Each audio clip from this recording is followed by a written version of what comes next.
સ્વામી તારા રૂપે આજ શ્રીજી મળ્યા, પ્રમુખ સ્વામીના રૂપે આજ શ્રીજી મળ્યા. અને યુધિષ્ઠિરે અને જેમ અર્જુન હતા તેને તો ભગવત સ્વરૂપનું બળ હતું, અને યુધિષ્ઠિર રાજાને તો શાસ્ત્રના વચનનું બળ હતું. પછી જ્યારે ભારતી લડાઈ થઈ ત્યારે શ્રી કૃષ્ણ ભગવાને અર્જુનને કહ્યું છે, સર્વધર્માન પરિત્યજ્ય મામેકમ શરણમ વ્રજ અહમ તામ સર્વ પાપેભ્યો મોક્ષયિષ્યામિ મા શુચ. એ શ્લોકનો એ અર્થ છે જે, હે અર્જુન, સર્વધર્મને તજીને તું એક મારા શરણને જ પામ તો હું તને સર્વ પાપ થકી મુકાવીશ. તું કાંઈ શોક કરીશ માં. એ વચનને માનીને અર્જુન જે તે લડાઈને વિશે અનંત દોષ થયા, તો પણ લેશ માત્ર મનમાં ઝાંખા થયા નહીં અને ભગવાનના આશ્રયનું બળ રાખી રહ્યા. અર્જુન, અત્યારે તમે જુઓ, તમે કીડીને મારો તો પાપ લાગે કે નહીં? શિક્ષાથી પ્રમાણે એક ચકલું કે ઉંદર કે એ બધા ઝીણા જીવ માટે નાના પ્રાયશ્ચિત કરવું પડે એવું, પણ પાપ તો લાગે, ટૂંકમાં સમજવાનું હોય. અને અર્જુને લાખો માણસનું ઘાણ કાઢી નાખ્યું તો એ ધર્મવાળા કહેવાયા અને ભગવાનની સાથે બેઠા. લો, કેમ?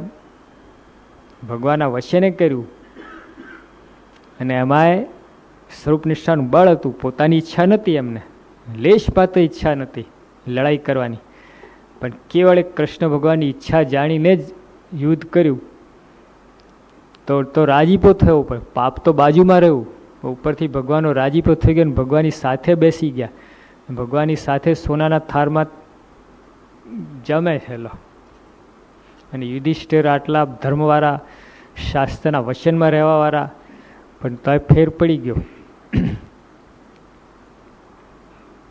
એટલે આપણને તો આવી આજ્ઞા તો ગમે, આપણને કોઈને સાંઈ મારવાનું કહેતી એ તો વાંધો ના, એ આજ્ઞા કરતા નથી. જો કરે તો અમે આપણે પાછા પડીએ. એ આજ્ઞામાં પાસ, ડિસ્ટિંક્શન. ત્યારે સાંઈ કંઈ એકાદશી આજે છે તોડી નાખો તો કોઈ નીકળે નહીં, રાહ જોતા હે.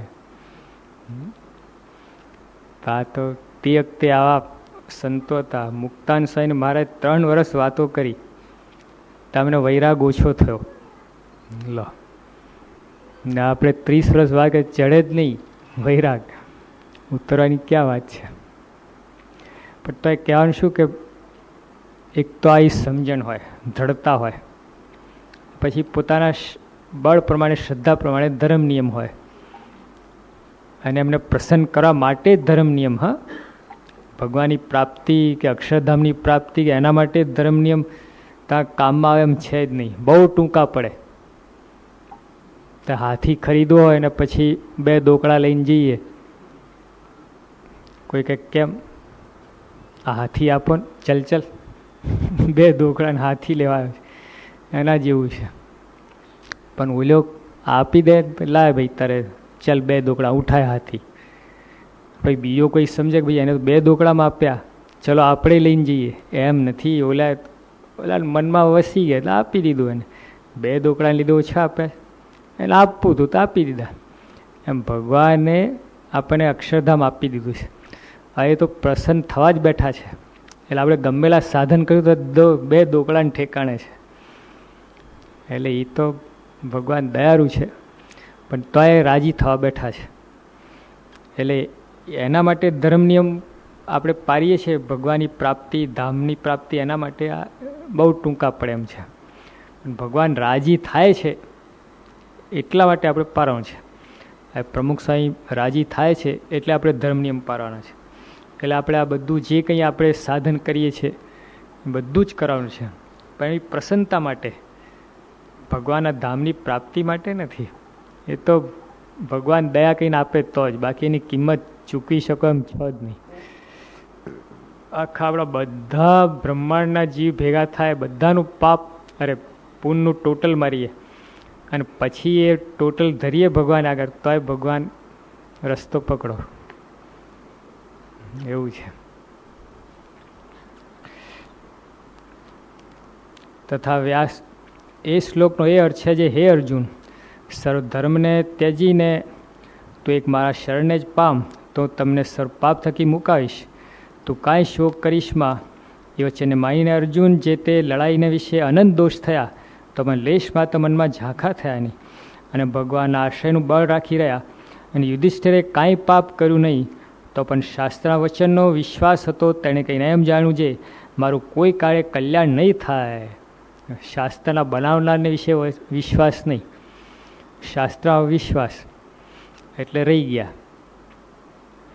પછી સરે ઋષિએ સમજાવ્યા તથા વ્યાસજીએ સમજાવ્યા તથા શ્રી કૃષ્ણ ભગવાને પોતે સમજાવ્યા તોય પણ શોક મૂક્યો નહીં કે આ તો બહુ પાપ થઈ ગયું. પણ કૃષ્ણ ભગવાન પોતે કહે છે, જે કર્મના ફળ આપનારા છે એ પોતે કહે છે તોય ના મનાવ્યું.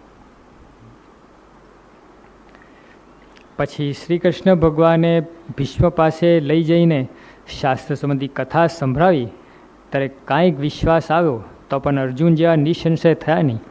માટે બુદ્ધિમાનને તો ભગવત સ્વરૂપનું બળ અતિશય રાખ્યું જોઈએ. એ બળ જો લેશ માત્ર પણ હોય તો મોટા ભય થકી રક્ષા કરે. તે પણ શ્રી કૃષ્ણ ભગવાને કહ્યું છે જે સ્વલ્પમ અપશ્ય ધર્મસ્ય ત્રાયતે મહતો ભયાત. એ શ્લોકનો એ અર્થ છે જે ભગવત સ્વરૂપના બળનો લેશ માત્ર હોય તે મોટા ભય થકી રક્ષાને કરે છે. જેમ અર્જુને ભારતી લડાઈ કરી તો તેને વિશે કેટલીક જાતના અધર્મરૂપી મોટા મોટા ભય આવ્યા, પણ તે ભય થકી જે અર્જુનની રક્ષા થઈ અને ભગવત સ્વરૂપના બળને પ્રતાપે થઈ. માટે જેને સર્વથી ભગવત સ્વરૂપનું બળ અધિક હોય એ જ એકાંતિક ભક્ત કહેવાય.